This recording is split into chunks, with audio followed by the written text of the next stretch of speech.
أنفسنا ومن سيئات أعمالنا من يهده الله فلا مضل له ومن يضلله فلا هادي له وأشهد أن لا إله إلا الله وحده لا شريك له وأشهد أن نبينا محمدا عبده ورسوله يا أيها الذين آمنوا اتقوا الله حق تقاته ولا تموتن إلا وأنتم مسلمون يا أيها الناس اتقوا ربكم الذي خلقكم من نفس واحدة وخلق منها زوجها وبث منهما رجالا كثيرا ونساء واتقوا الله الذي تساءلون به والأرحام إن الله كان عليكم رقيبا يا أيها الذين آمنوا اتقوا الله وقولوا قولا سديدا يصلح لكم أعمالكم ويغفر لكم ذنوبكم ومن يطع الله ورسوله فقد فاز فوزا عظيما أما بعد فإن خير الحديث كتاب الله وخير الهدي هدي محمد صلى الله عليه وسلم وشر الأمور محدثاتها فإن كل محدثة بدعة وكل بدعة ضلالة وكل ضلالة في النار اللهم صل على محمد وعلى آل محمد كما صليت على إبراهيم وعلى آل إبراهيم إنك حميد مجيد اللهم بارك على محمد وعلى آل محمد كما باركت على إبراهيم وعلى آل إبراهيم إنك حميد مجيد أعوذ بالله من الشيطان الرجيم يا أيها الذين آمنوا كتب عليكم الصيام كما كتب على الذين من قبلكم لعلكم تتقون۔ اللہ تبارک و تعالیٰ کی بنی نوع انسان پر بیش بہا نعمتیں ہیں۔ انہی نعمتوں میں سے ایک بہت بڑی نعمت اللہ تبارک و تعالیٰ کا ہمیں یہ مبارک مہینہ ماہ سیام عطا کرنا ہے، جس کے بارے میں اللہ رب العزت نے فرمایا ایاما معدودات، یہ انتہائی تھوڑے دن ہیں، انتہائی محدود دن ہیں۔ ابھی کل ہی کی بات ہے، لوگ اس مہینے کے آنے کی بات کر رہے تھے، اس کی تیاری کا، اس کے اہتمام کا، اس حوالے سے گفتگو جاری تھی، اور اب اس کے 2 ہفتے مکمل ہونے کو ہیں۔ جسی طرح اللہ تبارک و تعالیٰ نے فرمایا ایاما معدودات، واقعی گنے چنے تھوڑے سے دن ہیں، پتہ ہی نہیں چلتا انسان کو کس طریقے سے گزر جاتے ہیں۔ تو انتہائی خوش نصیب ہے، قابل رشک ہے، قابل تعریف ہے وہ مسلمان جو اس مہینے کے مقصد کو پہچان کر اپنے روزمرہ کے معمولات کو اللہ تبارک و تعالیٰ کے بتلائے ہوئے طریقوں کے مطابق گزارنے کی کوشش کر رہا ہے۔ اور اس شخص کو متنبہ ہو جانا چاہیے، جاگ جانا چاہیے، غفلت کی نیند سے اٹھ جانا چاہیے، جو ابھی تک شاید منتظر ہے کہ کچھ فراغت مل جائے تو میں اپنے روٹین کو کچھ نہ کچھ بہتر کر لوں، کچھ فراغت مل جائے تو عبادت کے لیے بھی وقت نکال لوں۔ ابھی تو روٹین ایسا ہے کہ انتہائی مصروفیت ہے، کاروبار کی مصروفیت ہے، نوکری کی مصروفیت ہے، اس کے ساتھ تو بس فرض روزے ہی پورے ہو جائیں تو بہت بڑی بات ہے۔ اگر میری اور آپ کی اس قسم کی سوچ ہے تو یقیناً یہ رمضان المبارک کے مقصد کے خلاف سوچ ہے، اور یہ ایسی سوچ ہے جس سے اللہ تبارک و تعالیٰ سے پناہ مانگنی چاہیے، جس سے اللہ تبارک و تعالیٰ سے توفیق مانگنی چاہیے کہ اللہ تبارک و تعالیٰ ہمیں ان لوگوں میں شامل فرمائے جو پہلے گروہ والے ہیں، جو اس مہینے کے مقاصد کو پہچان کر اپنے اعمال کی درستگی، اپنے اعمال، اپنی نیکیوں میں اضافے کی تگودوں میں لگے ہوئے ہیں۔ نبی اکرم صلی اللہ علیہ وسلم نے اس مبارک مہینے کے بہت سے مناقب، بہت سے فضائل بیان کیے جو ہم اور آپ اکثر علماء کرام سے سنتے بھی رہتے ہیں، اور یہ حدیث ہر بار سنی جاتی ہے جس میں فرمایا نبی اکرم صلی اللہ علیہ وسلم نے کہ جو اس ماہ مبارک کے روزے رکھے گا اللہ پر ایمان رکھتے ہوئے، اللہ تبارک و تعالی سے اجر کی امید رکھتے ہوئے، ایسے شخص کو اللہ تبارک و تعالی ایک بہت بڑا انعام دنیا میں عطا فرماتے ہیں، اور وہ یہ کہ اس کے پچھلے تمام گناہوں کو معاف فرما دیتے ہیں۔ کتنی بڑی فضیلت ہے، کتنا بڑا مقام ہے۔ تو رمضان المبارک کو ایمان کے ساتھ، احتساب کے ساتھ، نیک اعمال کے ساتھ کیسے گزاریں، کس طریقے سے ایمان اور رمضان کا تعلق جڑ جائے، اس حوالے سے 5 بنیادی موٹی باتیں آپ کے سامنے رکھنا چاہتا ہوں۔ سب سے پہلی بات جو میں نے اور آپ نے محسوس کرنی ہے اور اس کا ادراک کرنا ہے وہ یہ کہ اللہ تبارک و تعالی کی نعمتوں کو پہچانیں، اللہ تبارک و تعالی کی نعمتوں کا احساس کریں کہ اس رب کریم نے کتنا بڑا ہم پر کرم فرمایا کہ یہ مبارک مہینہ مجھے اور آپ کو ایک مرتبہ پھر اپنی زندگی میں دیکھنا نصیب فرمایا۔ یہ وہ مبارک مہینہ کہ جو اللہ تبارک و تعالی نے اس میں کیے جانے والے اعمال کو اپنی رضا کا سبب قرار دیا، گناہوں کی بخشش کا سبب قرار دیا۔ کتنی بڑی نعمت مجھ پر اور آپ پر ہوئی کہ ہم ایک مرتبہ پھر اس مبارک مہینے میں سانسیں لے رہے ہیں، اس مبارک مہینے کے ایام کو گزار رہے ہیں۔ ایک اللہ تعالیٰ کی یہ نعمت، اور اس کے بعد اللہ تبارک و تعالیٰ کی مجھے اور آپ کو ایمان کی نعمت کہ میں اور آپ حالت ایمان میں اس مہینے کو گزار رہے ہیں، میرا اور آپ کا ایمان آزمائش میں نہیں پڑ گیا۔ کتنے ہی لوگ ہیں جو آج کے اس زمانے میں ایمان کی نعمت سے محروم ہیں، اسلام کی نعمت سے محروم ہیں، انہیں اللہ تعالیٰ نے ایمان کی توفیق عطا نہیں فرمائی، جبکہ مجھے اور آپ کو اللہ تبارک و تعالیٰ نے اہل ایمان میں شامل فرمایا۔ کتنی بڑی یہ اللہ تعالیٰ کی نعمت ہے۔ فرمایا بل اللہ یمن علیکم ان ہداکم للایمان ان کنتم صادقین، کہ بلکہ اللہ تبارک و تعالیٰ کا تم پر احسان ہے، بہت بڑی نعمت ہے، بہت بڑی منت ہے کہ اللہ تبارک و تعالیٰ نے تمہیں ایمان کی توفیق عطا فرمائی۔ اگر تم سچے ہو تو اس نعمت کو محسوس کرو۔ اس کے بعد اللہ تعالیٰ کی ایک اور بہت بڑی نعمت کہ ہمیں اللہ تبارک و تعالیٰ نے عافیت کے ساتھ اس مہینے کے روزے رکھنے کے قابل بنایا۔ کتنے ہی لوگ ہیں جو ایمان بھی لے آئے لیکن اس کے باوجود مضبوط اونچے جسم ہونے کے باوجود اس روزے کی عبادت کی توفیق انہیں میسر نہیں آئی۔ کیا آپ کو لگتا ہے کہ ہمارے تمام اہل ایمان، اہل اسلام اس عبادت کو انجام دینے والے ہیں؟ آپ دیکھ لیجئے اپنے آس پاس، جائیے اسکولز، کالجز، یونیورسٹیز کے اندر، جائیے ہمارے مزدور طبقے کو دیکھیے، جائیے جو بہت سے آج کل کام کرنے والے ہیں، کہتے ہیں جی بڑا مشقت ہے، بڑی گرمی ہے، اس گرمی میں کیسے روزہ رکھا جا سکتا ہے؟ مضبوط اور بلند جسم والے، طاقتور جسم والے، لیکن ایمان کی حرارت کی کمزوری کی وجہ سے اس فریضے سے اعراض کیے بیٹھے ہیں۔ یہ اللہ تبارک و تعالیٰ کی جس سے اس مہینے میں روزہ رکھنے کی توفیق مل جائے، یہ ایک بہت بڑی الگ سے نعمت کہ انسان کو اللہ تعالیٰ نے عافیت دی۔ اور کچھ ایسے مسلمان ہیں جو بیچارے باوجہ مجبوری روزہ نہیں رکھ پاتے، ان کے بھی جذبات تو سنیے، ان سے بھی ملیے تو ان کے آنکھوں سے آنسو جاری ہو جاتے ہیں کہ ہم زندگی کے ایک عرصے تک روزے رکھتے رہے، آج ہماری جسمانی استطاعت اس قابل نہیں کہ ہم روزے رکھ سکیں، تو انہیں اس کا افسوس ہوتا ہے۔ تو انسان اس پر بھی اللہ کا شکر ادا کرے کہ اگر وہ عافیت کے ساتھ روزے رکھ رہا ہے۔ پھر ایک اور نعمت اللہ تبارک و تعالیٰ کی، اس کے بارے میں سوچے کہ یہ تھوڑے سے لمحات ہیں، اور پھر بھی اکثر و بیشتر ان لمحات میں ہم پنکھوں کے نیچے ہوتے ہیں یا اے سی کے نیچے ہوتے ہیں یا اور آسانی کے آسائشوں کے وسائل مجھے اور آپ کو میسر ہیں۔ تو یہ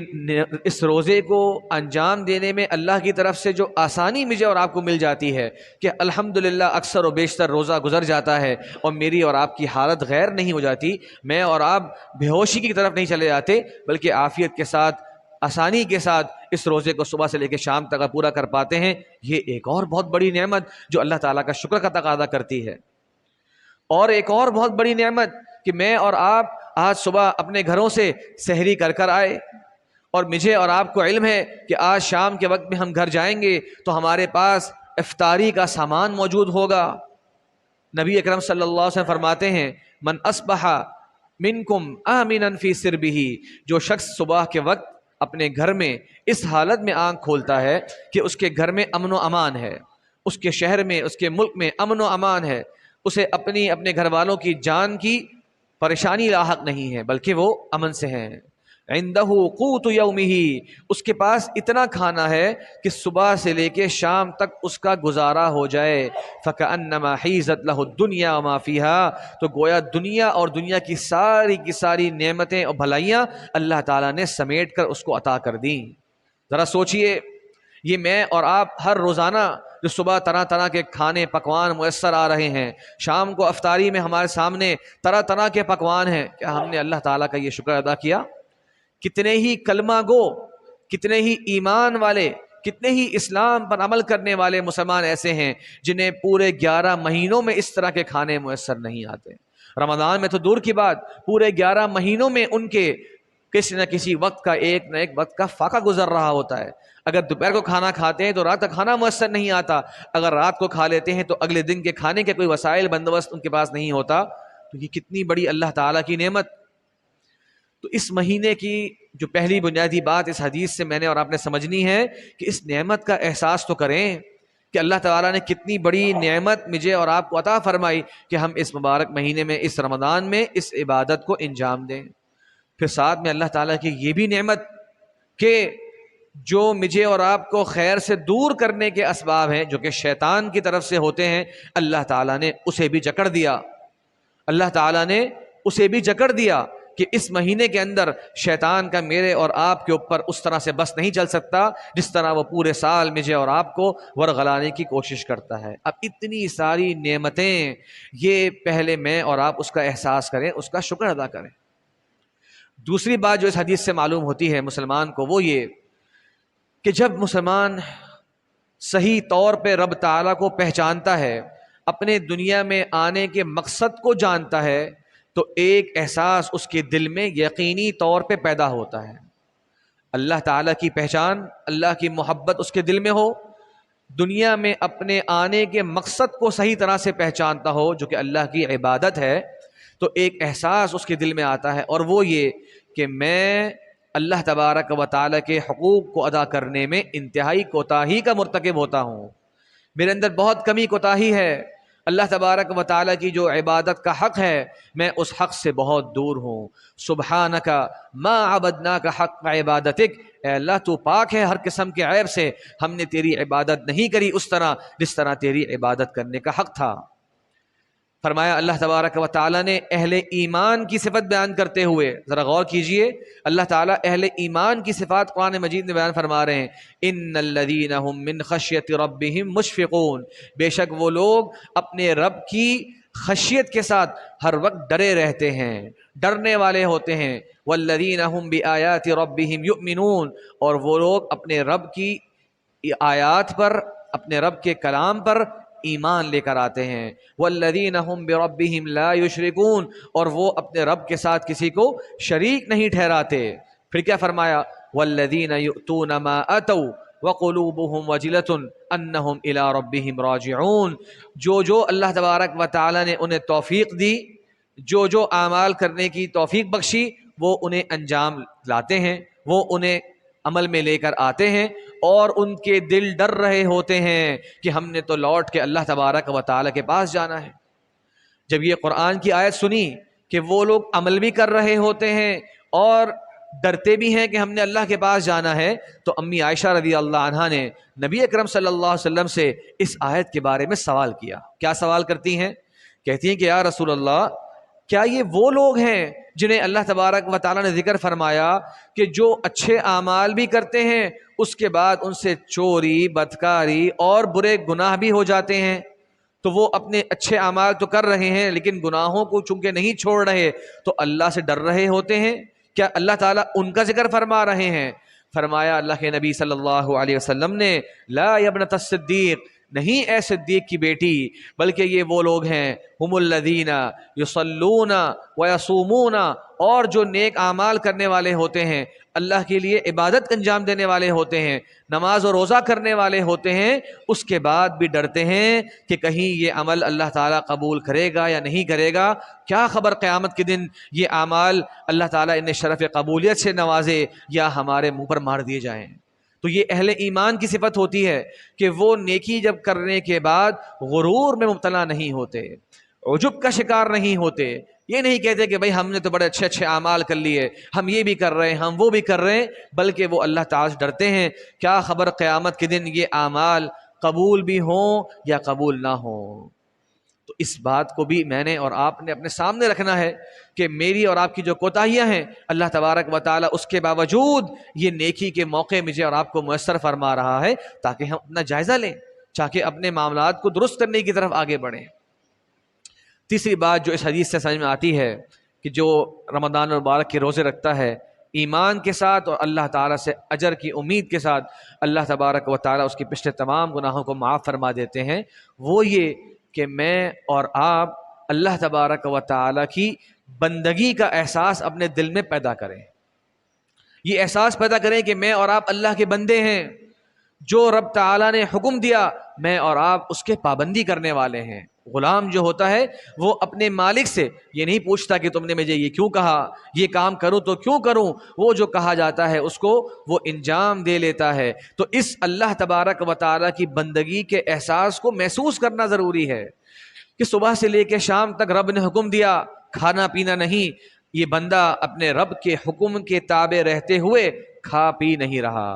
اسی رب نے کہا کہ روزے کی حالت میں فلاں فلاں جائز کام جو تم روزے کے علاوہ کر سکتے تھے وہ نہیں کرنے، میں اپنے رب کا بندہ بنتے ہوئے ان امور سے اجتناب کر رہا ہوں۔ تو بندگی کو محسوس کریں کہ یہ سب ہم لوگ صرف اور صرف اللہ تبارک و تعالیٰ کی خوشنودی کے لیے، اللہ تبارک و تعالیٰ کے احکامات پر عمل کرتے ہوئے اس عمل کو انجام دے رہے ہیں۔ تو یہ بندگی کا احساس، یہ ایمان کی تازگی میں، ایمان کے بڑھنے میں بہت بڑا کردار ادا کرتا ہے، اور اس کو سوچیں، اس کے بارے میں گفتگو کریں، لوگوں سے بتائیں۔ اب عید کا موقع آئے گا تو روزہ رکھنا منع ہے، روزہ رکھنا حرام ہے، کیوں؟ یہ میرے رب کا فیصلہ ہے، میں اس کا بندہ ہوں، میں اس کے احکام کا پابند ہوں۔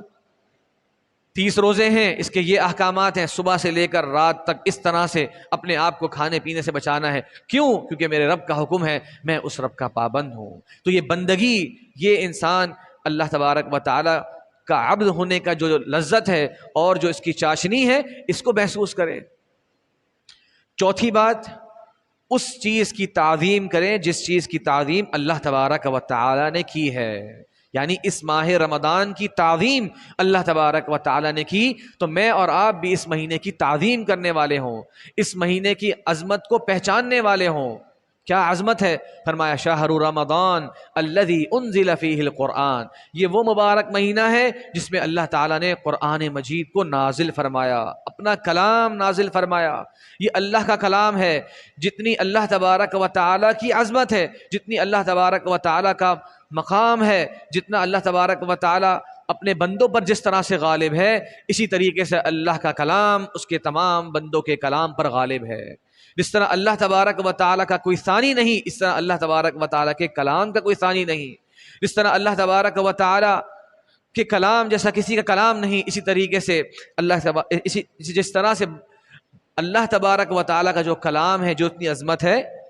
وہ اتنی ہی عظمت ہے جتنی اللہ کی عظمت۔ یعنی کہ اللہ کی صفت کا مطلب کیا ہوا کہ جو آپ کے دل میں اللہ کی عظمت ہے وہی اللہ کے کلام کی عظمت ہونی چاہیے، کہ اس کو محبت سے پڑھیں، اس کو احترام سے پڑھیں، جس طرح اس کو پڑھنے کا حق ہے اس طرح سے پڑھیں۔ اس مہینے کی تعظیم کا ایک مطلب یہ ہے کہ اس کے مہینوں کے ایام کو غنیمت جانیں۔ ایسا نہ ہو کہ میرے آپ کے دل میں آ رہا ہو کہ کس وقت افطار کا وقت آئے گا اور جلدی سے ہم اس عبادت کو ختم کر لیں۔ کتنے دن رہ گئے ہیں؟ افسوس کے ساتھ ہم دیکھتے ہیں ہر سال ہمارے سوسائٹی میں مہینے کے آغاز میں جس وقت مہینہ داخل ہوتا ہے کوئی بحث مباحثہ نہیں ہوتا، جب چاند نظر آ جائے کوئی بحث مباحثہ نہیں ہوتا، کسی کو کوئی اختلاف نہیں ہوتا۔ لیکن آپ دیکھتے ہیں ہر سال اس مہینے کو ختم کرنے میں کتنے لوگ ایسے ہوتے ہیں جنہیں بڑی جلدی ہوتی ہے، جو شام سے کوشش کر رہے ہوتے ہیں آج چاند نظر آئے گا کہ نہیں آئے گا، کہ کسی طرح سے ختم ہو جائے یہ مہینہ، اور ایمان والے تو سوچ رہے ہوتے ہیں کہ ایک دن اور مل جائے، کیا خبر وہ ایک دن ہی ہمیں اللہ تبارک و تعالیٰ کی جہنم سے نجات والا دن ہو، کیونکہ فرمایا نبی اکرم صلی اللہ علیہ وسلم نے کہ اس مہینے کی ہر رات کو اللہ تبارک و تعالیٰ کچھ لوگوں کو جہنم سے آزاد فرماتے ہیں، للہ عتقاء من النار وذلک کل لیلہ، ہر رات کو کچھ لوگوں کو اللہ تبارک و تعالیٰ جہنم سے آزاد فرماتے ہیں۔ تو سوچئے کہ میں اور آپ، کیا میں نے اور آپ نے اب تک کہ جو 13-14 دن گزرے کچھ ایسے اعمال کیے ہیں، کچھ ایسا منفرد میرا آپ کا روٹین رہا ہے کہ جس کے اوپر میں اور آپ اللہ سے امید کر رہے ہوں کہ اللہ نے ہماری وہ عبادت قبول کر کے ہمیں جہنم سے آزاد کر دیا ہوگا؟ سوچئے۔ یا پھر اگلے بھی، اگر اب تک ایسا کوئی دن نہیں آیا، اب تک میری آپ کے کوئی روٹین تبدیل نہیں ہوئی، اب تک میں اور آپ صرف اور صرف صبح سے لے کے شام تک بھوکا رہنے کو ہی روزہ سمجھ رہے ہیں، تو ایک بہت بڑے تابعی ہیں مائمون بن مہران، وہ کہا کرتے تھے کہ سب سے آسان روزہ ہے کہ صبح سے لے کے شام تک بھوکا رہنا۔ سوچئے، تابعی ہیں، کہتے ہیں کہ سب سے آسان روزہ یہ ہے کہ صبح سے لے کے شام تک بھوکا رہنا۔ کیا مطلب ان کا مطلب یہ ہے کہ جو روزے کے مقاصد ہیں وہ یہ نہیں کہ صرف صبح سے لے کے شام تک بھوکا رہا جائے، سب سے زیادہ ہماری فکر اور سب سے زیادہ تگ و دو اور سب سے زیادہ جو بات چیت ہوتی ہے وہ تو اسی بارے میں ہوتی ہے، اور جو روزے کے مقاصد ہیں اس پر کہاں ہماری نظر جاتی ہے، اور جو تقوی کا حصول ہے اس پہ ہم کہاں بات کرتے ہیں، اور جو میری آپ کی نظریں پاک ہو جائیں، میری آپ کی زبان پاک ہو جائے، میں اور آپ حرام سے بچنے والے بن جائیں، اس کی طرف کہاں دھیان جا رہا ہے؟ رمضان کی راتیں وہی غفلتوں والی راتیں ہو جاتی ہیں، رمضان کے روزے کے دن میں کچھ نہ کچھ حرمت کا خیال ہے، لیکن رات کے وقت میں وہی غفلتوں کے معمول ہیں، وہی موبائل کی باتیں ہیں، وہی پروگرامز ہیں، وہی ہماری اور آپ کی روزمرہ کی مصروفیات ہیں، وہی دوستیں ہیں، وہی دوست احباب ہیں، وہی محفلیں ہیں۔ تو پھر کہاں گئے روزے کے مقاصد؟ کیسے حاصل ہوں گے روزے کے مقاصد؟ کس طرح سے ہم کہہ سکیں گے کہ واقعی میں نے اور آپ نے وہ اعمال کر لیے اس مہینے میں جس کی وجہ سے اللہ تعالیٰ ہمیں اور آپ کو جہنم سے آزاد کر دیں گے، جس کی وجہ سے اللہ تبارک و تعالیٰ مجھے اور آپ کو گناہوں سے پاک کر دیں گے؟ ذرا سوچئے ایک منٹ کے لیے کہ میں اور آپ صبح سے لے کے شام تک کتنے گناہ کرتے ہیں۔ ذرا سوچیں، زبان کے گناہوں کو سوچیں، ہاتھ کے گناہوں کے بارے میں سوچیں، نظر کے گناہوں کے بارے میں سوچیں، کانوں کے گناہوں کے بارے میں سوچیں۔ اگر کوئی درج کرنا شروع کر دے، کوئی لکھنا شروع کر دے میرے اور آپ کے صبح کے شام تک کے گناہوں کو، تو کتنی کتابیں بھر جائیں۔ حقیقتاً سوچیں کون کون سی گناہ ہیں جو زبان کے ہیں جو میں اور آپ غفلت میں کرے جا رہے ہیں۔ جھوٹ ہے، چغلی ہے، غیبت ہے، مذاق اڑانا ہے، تہمتیں لگانا ہے، سوچ ایک سے ایک بڑے بڑے گناہ۔ اللہ تعالیٰ نے موقع دیا کہ اپنے آپ کو اس مہینے کے اندر ایک کورس سے گزارو، ایک ٹریننگ سے گزارو، اور اپنے آپ کو ان گناہوں سے بچانے والا بن جاؤ، بچنے والے بن جاؤ۔ اپنے کچھ معمول درست کرو، اپنے رویے درست کرو۔ فرمایا تھا نبی اکرم صلی اللہ علیہ وسلم نے، من لم يدع قول الزور والعمل به والجهل فليس لله حاجة في ان يدع طعامه وشرابه۔ سوچیے اس حدیث کے بارے میں، فرمایا کہ جو شخص باطل بات کہنا اور باطل بات پر عمل کرنے کو نہیں چھوڑتا، اور نا علمی نا سمجھی کے کاموں کو نہیں چھوڑتا، اللہ تبارک و تعالیٰ کو کوئی حاجت نہیں کہ وہ صبح سے لے کے شام تک بھوکا رہے۔ دوبارہ سنیے، جو شخص باطل باتیں، جو بھی خلاف شریعت باتیں ہیں، منکرات ہیں، ان پر گفتگو کرنا اور ان کو اپنے عمل میں لے کر آنا اور ناسمجھی کے اعمال کرنا، جو ان چیزوں کو نہیں چھوڑ رہا اس مہینے میں، فرمایا اللہ تعالیٰ کو کوئی حاجت نہیں کہ وہ اپنے بھوکے اور پیاسے پن کو اللہ کے سامنے پیش کر رہا ہے۔ اصل حقیقت، اصل مقصد اس مہینے کا ہے کہ میرے اور آپ کے اعمال درست ہو جائیں۔ تو چوتھی بات جو میں نے بیان کری تھی وہ یہ کہ اس مہینے کی تعظیم کریں۔ سوچئے نبی اکرم صلی اللہ علیہ وسلم فرمایا کہ ہر عمل جو میں اور آپ نیکی کرتے ہیں، ذکر اذکار ہیں، نماز ہے، حج ہے، قرآن کی تلاوت ہے، ہر عمل نیکی جو ہے اللہ تبارک و تعالی اسے 10 گنا زیادہ اجر عطا فرماتے ہیں۔ ایک نیکی کری، آپ کو اجر کتنا مل رہا ہے؟ 10 نیکیوں کے برابر۔ اور فرمایا الی 700 ضعف،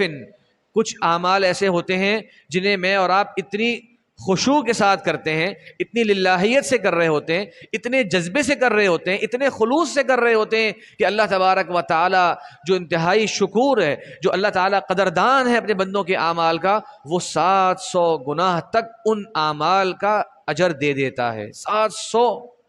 نیکیاں لکھ دی جاتی ہیں اس ایک نیکی کے بدلے، اگر اس میں خشوع اور خشیت اور اللہ کی للہیت ثابت ہو۔ سوچئے کتنی بڑی اللہ تعالیٰ کی نعمت ہے۔ پھر فرمایا نبی اکرم صلی اللہ علیہ وسلم نے، لیکن اللہ تعالیٰ فرماتے ہیں الا الصوم، مگر کہ روزہ، یعنی روزہ کا معاملہ اس سے بھی بڑھ کر ہے، روزے کا اجر اس سے بھی آگے بڑھ جاتا ہے۔ فرمایا فَإِنَّهُ لِي وَأَنَا أَجْزِي بِهِ، یہ صرف اور صرف میرے لیے بندہ رکھتا ہے اور میں ہی اس کی جزا دوں گا۔ کیا معنی کہ میری رکھتا ہے؟ مطلب یہ ہے کہ یہ ایسا عمل ہے جو عام طور پہ آپ چل پھر رہے ہوں، کسی کو معلوم نہیں ہوتا کہ آپ روزے سے ہیں۔ چلے رمضان کے مہینے میں تو عام تاثر یہ ہوتا ہے ہمارا آس پاس لوگوں سے جو مل رہے ہوتے ہیں کہ یہ روزے سے ہیں، لیکن پورے سال بھی جو اللہ کی روزے کی جو عبادت ہے یہ اللہ تعالیٰ کو پسند ہے۔ آپ لوگوں میں بیٹھ رہے ہیں، جا رہے ہیں، آ رہے ہیں، کاروبار میں ہیں، لیکن آپ روزے سے ہیں، کسی کو معلوم نہیں، تو اس عبادت کے اندر خلوص اور اللہ تبارک و تعالیٰ کی رضا کا امکان اور بڑھ جاتا ہے، کیونکہ اس عبادت کے اندر آپ لوگوں کو دکھلاوے کی طرف آپ کی نظر نہیں جا رہی۔ اور ایک معنی اس کا یہ ہے کہ الا الصوم فإنه لی، کہ یہ میرے لیے ہے، کہ باقی بہت سے اعمال لوگ غیر اللہ کے نام پہ کر لیتے ہیں، لیکن آپ نہیں سنیں گے کہ کوئی کہہ رہا ہے کہ ہم یہ کام روزہ رکھ رہے ہیں فلاں کے نام پر،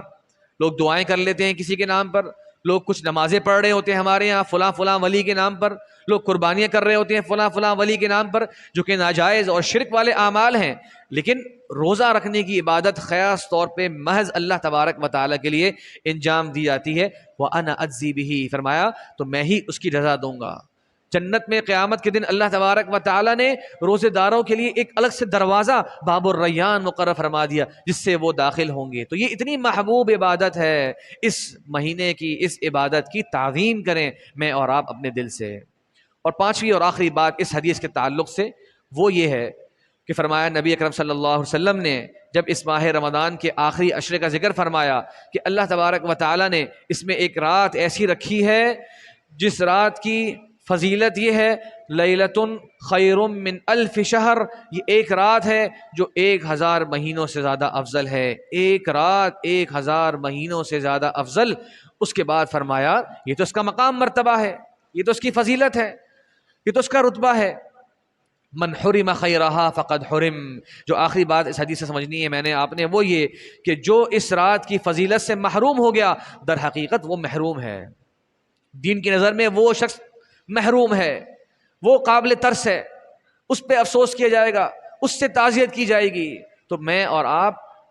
اپنے معمولات کو اس طرح سے بنائیں کہ ہم اس مہینے کے محرومین میں شامل نہ ہو جائیں۔ کچھ ایسے اعمال ہیں جنہیں میں نے اور آپ نے لازم پکڑ لیا تو انشاءاللہ العزیز اللہ سے دعا ہوگی اور ہماری اللہ سے امید ہوگی کہ ہم اس میں محرومین میں شامل نہ ہوں۔ وہ کون سے اعمال ہیں؟ 2-3 اعمال میں آپ کے سامنے ذکر کر دیتا ہوں، جائزہ لیجئے کہ میں اور آپ ان اعمال کو اچھے انداز سے کر رہے ہیں۔ پہلا عمل، سب سے پہلا اس مہینے کے منفرد اعمال میں سے وہ ہے کہ پہلے تو اس کے فرض روزے رکھنا، جو کہ انشاءاللہ سامعین میں اور حاضرین میں جتنے بھی بالغ ہیں یہی امید ہے کہ وہ سب کے سب روزے سے ہیں۔ دوسرا اہم عمل وہ ہے قرآن مجید سے تعلق استوار کرنا۔ یہ تو نہیں ہوا کہ پہلے 2-3-4 روزوں تک میرا معمول اچھا بنا رہا، ایک سپارہ پڑھتا رہا، اس کے بعد پھر سستی ہو گئی۔ اگر ایسا ہے تو یہ غفلت ہے، اس سے آج ہی جاگیے، آج ہی اللہ سے توبہ کیجئے، آج ہی دوبارہ اس عہد کی تجدید کیجئے کہ میں جو روٹین پہلے رمضان میں شروع کیا تھا دوبارہ سے اس طرف آؤں گا۔ اکثر ایسے ہی ہوتا ہے کہ 2-4 روز تک لوگ ایک معمول شروع کر دیتے ہیں، اس کے بعد پھر آہستہ آہستہ پھر افطار پارٹیاں شروع ہو جاتی ہیں، پھر شاپنگ شروع ہو جاتی ہیں، پھر دیگر کام شروع ہو جاتے ہیں، پھر انسان عبادت کی بجائے ان امور کو انجام دینے میں لگ جاتا ہے۔ اسی طریقے سے تراویح کی نماز ہے، رمضان المبارک کی خصوصیت ہے۔ نبی اکرم صلی اللہ علیہ وسلم نے اس رمضان کی عبادت کے بارے میں بھی فرمایا من قام رمضان ایمانا واحتسابا غفر له ما